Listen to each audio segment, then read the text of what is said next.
खाली दिमाग शैतान का घर। ये सिर्फ एक कहावत नहीं है, ये हमारे आज की यूनिट के इस टॉपिक का पूरा समरी है। हमारा टॉपिक है आज का फ्री रेडिकल्स, जो कि हमारा डाइटरी सप्लीमेंट्स एंड न्यूट्रास्यूटिकल के यूनिट नंबर 3 का पार्ट है। सो हेलो फ्रेंड्स, शुरुआत करने से पहले स्वागत है आपका आपके चैनल फार्मेशन में। तो अब जैसा हमने बताया, आज का टॉपिक हमारा यूनिट नंबर 3 और बहुत से लोग हमसे बोल रहे हैं कि सर पीडीएफ जल्दी ही अपलोड कर दिए, जल्दी से जल्दी हम लोग को नोट्स दीजिए। तो सब पे काम चल रहा है, बहुत जल्दी ही आपको मिल जाएगा, पर उसके लिए आप जल्दी से जल्दी 2K करिए। जितनी जल्दी वो होंगे उतनी जल्दी नोट्स आएंगे। तो आज हम लोग बात करेंगे यूनिट 3 की। तो देखिए, फ्री रेडिकल्स, हमने क्या बोला अभी आपसे, खाली दिमाग शैतान का घर। जब कोई इंसान बिल्कुल खाली घूमता है, बिल्कुल वेला, तो कुछ ना कुछ उल्टे सीधे काम करता है। जब जॉब नहीं होगी तो इंसान चोरी वगैरह करेगा, डाका डालेगा, कुछ ऐसे ही काम करेगा। फ्री घूम रहा है ये रेडिकल भी, तो ये भी कुछ उल्टे सीधे काम ही करेगा। तो आइए देखते हैं क्या बोलता है। Free radicals are highly reactive molecule with unpaired electron. Free radicals हमारे हाईली रिएक्टिव मॉलिक्यूल होते हैं with unpaired electrons. They are produce during normal metabolic process in body. जब नॉर्मल मेटाबॉलिक प्रोसेस होती है हमारी बॉडी में, तब ये प्रोड्यूस होते हैं। It can damage cell, protein and DNA. ये हमारे सेल, प्रोटीन और डीएनए को डैमेज करते हैं। बोला था ना आपसे कि कुछ ना कुछ उल्टा सीधा ही करेंगे ये। सोर्सेज ऑफ फ्री रेडिकल्स, अब ये आते कहाँ से हैं? Pollution and radiation can generate free radicals. Pollution generation मतलब जितने हमारे एनवायरमेंटल फैक्टर्स हैं उल्टे सीधे, ये भी हमारा फ्री रेडिकल्स को ग्रोथ करते हैं। Smoking, alcohol consumption and unhealthy diet can also increase free radical production. Alcohol consumption ये भी हमारा एनवायरमेंटल में ही आता है, कुछ उल्टा सीधा काम है ये सब। Stress and inflammation lead to formation of free radical. हम लोग ज़्यादा स्ट्रेस लेंगे, कोई इन्फ्लामेशन हो गया, तो उससे भी फ्री रेडिकल बन जाता है हमारा। इफेक्ट ऑफ फ्री रेडिकल्स, अब इसका इफेक्ट क्या होगा? तो free radical contribute to ageing and age related disease. जो एजिंग के इश्यूज होते हैं उससे फ्री रेडिकल बहुत ज़्यादा बढ़ाता है, और एज रिलेटेड डिजीज जितनी भी होती हैं, जैसे हमारा डायबिटीज़ हो गया, बीपी हो गया, तो इनको ही बढ़ाता है हमारा।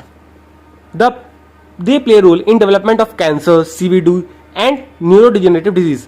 बोला आपको, कैंसर को बढ़ाएगा, सीवीडी मतलब कार्डियोवास्कुलर डिजीज को बढ़ाएगा, और जितने भी न्यूरोडिजेनरेटिव डिजीजेस होती हैं उनमें बहुत इंपॉर्टेंट रोल प्ले करता है। It can cause mutation in DNA, DNA में म्यूटेशन भी कॉज करता है, and can lead to damaging cellular structure. और जितने उसके सेल के स्ट्रक्चर्स होते हैं उसको डैमेज करने में बहुत ज़्यादा योगदान इसका होता है। नेक्स्ट हम लोग बात करेंगे रिएक्टिव ऑक्सीजन स्पीसीज की। तो ये क्या होती हैं? देखिए, एक तरह से हम लोग बोलेंगे तो बिल्कुल सिमिलर है उसकी ही तरह। रिएक्टिव ऑक्सीजन स्पीसीज, ROS, उसको शॉर्ट में बुलाते हैं हम लोग। These are the type of highly reactive molecule derived from oxygen. ये हमारे हाईली रिएक्टिव मॉलिक्यूल्स होते हैं जो हमें ऑक्सीजन से मिलते हैं। ROS are natural by products of cellular metabolism and also generated during various biochemical reactions in body. वो मेटाबॉलिक प्रोसेस के थ्रू हो रही थी, और ये हमारा वेरियस बायोकेमिकल रिएक्शन जो होंगी हमारी, उनके द्वारा प्रोड्यूस होगी। ये हमारे नेचुरल बाई प्रोडक्ट्स होते हैं सेलुलर मेटाबॉलिज्म से, ये भी हमें मिलते हैं बॉडी में ही।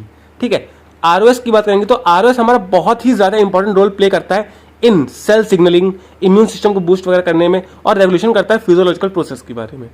It also lead to cellular damage as ROS react with various cellular component. ये हमारा सेलुलर डैमेज करता है, वो भी हमारा सेलुलर डैमेज कर रहा था फ्री रेडिकल तो जो हमारा, और ये भी सेलुलर डैमेज कर रहा है। ROS react with various cellular component including protein, lipid, DNA, इनको भी डिस्टर्ब कर देता है अच्छा खासा। ROS can cause DNA mutation, promote inflammation, damage cell membrane, lead to organ damage. ये हमारा डीएनए म्यूटेशन करता है, इन्फ्लामेशन को प्रमोट करता है, सेल मेम्ब्रेन को डैमेज कर देता है, और जितने भी ऑर्गन्स हैं उनको भी डैमेज करने लगता है धीरे धीरे। To counteract the damaging effect of ROS, the body has antioxidant defence system. अब इस ROS को, यानी कि रिएक्टिव ऑक्सीजन स्पीसीज के जो सिस्टम है उसको काउंटरैक्ट करने के लिए, लड़ने के लिए, हमारे बॉडी में एक एंटीऑक्सीडेंट डिफेंस सिस्टम ऑलरेडी मौजूद होता है। Antioxidant can neutralise ROS and minimise their harmful effect. जो एंटीऑक्सीडेंट होते हैं हमारे, ये हमारे ROS को न्यूट्रलाइज कर देते हैं और उनके इफेक्ट्स को बहुत ज़्यादा मिनिमाइज कर देते हैं। मतलब बैलेंस बॉडी में हर चीज़ का है, अगर कुछ गलत है तो सही भी हमारी बॉडी में ही है। अब बात हम लोग करेंगे production of free radicals in cell. ये हमारा नेक्स्ट टॉपिक है। तो production of free radical cell में हमारा हो रहा है, तो कैसे करेगा? कुछ तो कहीं से बनना चाहिए। तो free radical are produce within cell through various process. बहुत सारी अलग अलग प्रोसेस होती हैं जिससे हमारा फ्री रेडिकल बनता है। इसमें से कुछ हम बताते हैं आपको। पहला हमारा आयनाइजिंग रेडिएशंस। देखिए, जो रेडिएशंस होती हैं अलग अलग प्रकार की, उनसे भी हमारा फ्री रेडिकल बन जाता है आराम से। जैसे कि radiation such as X ray, gamma ray directly induce करता है फॉर्मेशन ऑफ फ्री रेडिकल्स को। मेटाबॉलिज्म की बात करेंगे तो produce by natural by product of cellular metabolism. जितने भी हमारे सेलुलर मेटाबॉलिज्म, मतलब जितने सेल हो रहे हैं उनका मेटाबॉलिज्म हो रहा है, उससे भी हमारा प्रोड्यूस हो जाता है। स्पेशली हमारा एरोबिक रेस्पिरेशन जितना होता है उससे हमारा इजिली प्रोड्यूस हो जाता है ये। एक्सटर्नल फैक्टर की बात करेंगे तो exposure to external source like जैसे यूवी रेडिएशन में गए, पॉल्यूशन में गए, सिगरेट की स्मोकिंग वगैरह हुई, और बहुत सारे केमिकल्स हमारे ट्रिगर करते हैं production of free radical in cell. अगर आपको बैकग्राउंड आ रहा हो तो उसके लिए बहुत ज़्यादा सॉरी, पर अभी थोड़ा बाहर कुछ फंक्शन वगैरह चल रहा है, फ्री में आपको वीडियो बना रहे हैं सारे अच्छे से, ताकि आपको सब कुछ प्रोवाइड हो सके। बात करेंगे इन्फ्लामेशन की। इन्फ्लामेशन से भी हमारे फ्री रेडिकल प्रोड्यूस होते हैं। Inflammation in body can lead to generate free radical as part of immune system. ये हमारे पार्ट ऑफ इम्यून सिस्टम ही होते हैं, इसलिए हमारा आराम से इन्फ्लामेशन से प्रोड्यूस हो जाते हैं। एंजाइम से भी होते हैं, जैसे कि हमारा NADPH हो गया, ये ऑक्सीडाइज होता है और ज़ैंथिन ऑक्सीडेज को बनाता है, प्ले करता है रोल में, हमारा प्रोडक्शन करता है फ्री रेडिकल्स के। ये सब थे हमारे प्रोडक्शन कैसे होता है फ्री रेडिकल के बारे में। सो फ्रेंड्स, बैकग्राउंड तो बंद नहीं हो सकता क्योंकि फंक्शन अपनी चरम सीमा पे है। अभी हम जाके चेक कर आए हैं, तो डायरेक्ट हम लोग अपने टॉपिक पे आते हैं। जो फर्स्ट पार्ट का हमारा लास्ट टॉपिक है, damaging reaction of free radical on lipid, protein, carbohydrate and nucleic acid. कि जो हमारा फ्री रेडिकल होता है हमारा लिपिड, प्रोटीन, कार्बोहाइड्रेट और न्यूक्लिक एसिड में कैसे हमारा डैमेज करता है। ये जो यूनिट है हम लोग दो पार्ट में हम लोग डिवाइड करे हैं। ये फर्स्ट पार्ट होगा, इसको हम लोग आधा कवर कर लेंगे, और सेकंड पार्ट में हम लोग सेकंड जो हमारा सिलेबस का पार्ट है उसको भी कंप्लीट कर डालेंगे।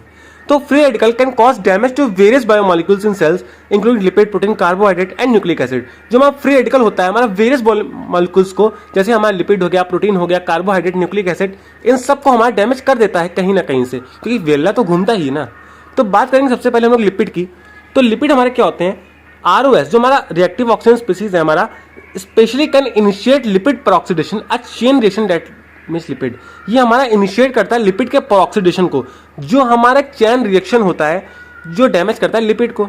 ठीक है, दीज लिपिड रेडिकल, अभी लिपिड रेडिकल क्या करेंगे, बन तो गए यहाँ से, पर अब लिपिड रेडिकल रिएक्ट करेंगे मॉलिक्यूलर ऑक्सीजन के साथ और प्रोड्यूस करेंगे लिपिड परऑक्सिल रेडिकल को, जो हमारा लिपिड में चल रही हुई चैन रिएक्शन को प्रोपोगेट करेगा, उसमें इंटरफेयर करेगा और सब कुछ खराब करने लगेगा। Lipid propagation results in the degradation of cell membrane lipid. ये हमारा क्या करेगा, सेल मेम्ब्रेन लिपिड को खराब करने लगेगा, डिग्रेड करने लगेगा, कंप्रोमाइज करेगा स्ट्रक्चर इंटीग्रिटी को, स्ट्रक्चर खराब करेगा, पूरा हमारा सेल मेम्ब्रेन खराब कर देगा, मेम्ब्रेन को डैमेज और डिस्फंक्शन दोनों ही करेगा। ये मतलब खतरनाक चीज़ है फ्री रेडिकल एक तरीके से। बात करेंगे हम लोग नेक्स्ट हम लोग प्रोटीन की। तो प्रोटीन्स की बात करेंगे तो free radical can oxidise amino acid residue in protein leading to protein oxidation. जो फ्री रेडिकल्स होते हैं हमारे, ये हमारे अमीनो एसिड को जो हमारे प्रोटीन में प्रेजेंट होते हैं उसको ऑक्सीडाइज कर देते हैं और प्रोटीन को ऑक्सीडेशन को रिजल्ट कर देते हैं। नेक्स्ट हम लोग बात करेंगे तो ROS directly react with protein causing modification in the structure and function. ROS हमारा डायरेक्टली रिएक्ट करता है प्रोटीन के साथ और उसके मॉडिफिकेशन करता है स्ट्रक्चर्स पे और खराब कर देता है। अब हम लोग बात करेंगे इस टॉपिक पे तो न्यूक्लिक एसिड की। Nucleic acid free radical directly attack DNA causing various type of DNA damage. जो हमारे फ्री रेडिकल्स होते हैं DNA पे अटैक करते हैं और बहुत सारे उसको डैमेज दे देते हैं, स्ट्रक्चरल, फंक्शनल सब डैमेज देते हैं। It includes oxidative modification to DNA bases such as oxidation of guanine to 8 oxidation. जो हमारा DNA का बेस होता है उसको ऑक्सीडेटिव मॉडिफिकेशन दे देते हैं, मतलब ऑक्सीडेशन करके खराब कर देंगे। जैसे ग्वानिन से 8 हाइड्रोक्सी ग्वानिन बना देंगे, तो ऑक्सीडेशन तो उन्होंने कर दिया तो खराब हो जाएगा। DNA damage by free radical lead to mutation, DNA impair application and genomic instability.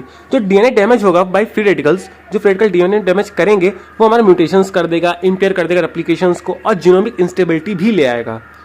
So friends, ये था हमारा फर्स्ट पार्ट। नेक्स्ट पार्ट हम लोग डिस्कस करेंगे dietary fibre and complex carbohydrate as functional food ingredient, और इस पार्ट में हम लोग यूनिट 3 को खत्म कर देंगे।